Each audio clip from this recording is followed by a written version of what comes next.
Labadiena, brangus mano kanalo žiūrovai. Šiandieną mes kartu pasidarysim šiuos be galo skanius sumuštinukus. Užtepėlės pagrindas yra padarytas ir dabar man reikia susipjaustyti labai smulkiai pundelį krapų.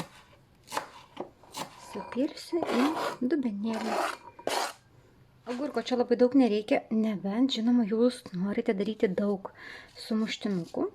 Aš darysiu nedidelę lėkštutę, kadangi mano šeima nėra didelė, tai man labai daug sumuštinių ir nereikia. Nulupu agurką, labai nesistengiu visą nužievinti. Galima to ir nedaryti. Dabar labai plonai nenoriu susipjaustyti, susipjaustau agurkiuką. Perpjaunu pusiau.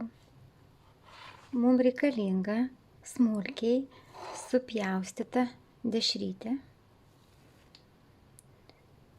Dešrytė gali būti tokia, kokią jūs mėgstate.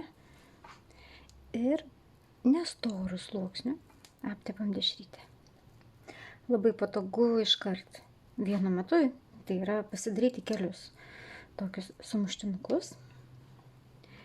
Ir kadangi galima daryti ant mažesnių dešros griežinėlių, bet pas mane yra tokie gan didoki. Ir aš ant kiekvieno griežinėlio dedu ant vienos pusės po, tai yra vieną agurkiuką, kuris yra perpjautas per pusę. Ir dabar reikia visą tai uždengti. Ir štai tokį sumuštinuką turime. Vos paspaudžiu.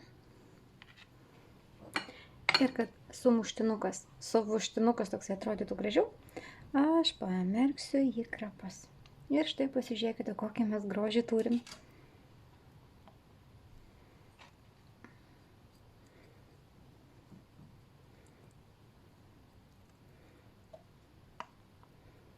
Ir štai tokiu būdu galima pasidaryti daug skanių sumuštinukų.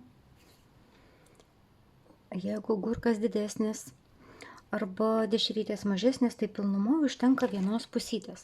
Bet kaip matote, pas mane yra gan didelė dešrytė. Tai naudoju vieną agurką perpjautą pusiau. Tai žinokit, tokia irgi labai įdomi ir skani užkandėlė. Agurkiuką pakavojam, mums čia jo matyti, kad matytųsi nereikia. Štai taip paspaudžiam. Nes mums reikia, kad būtų užtepėlė, tai yra įdaras prie kraštų, kadangi tada labai gerai prikimba krapai.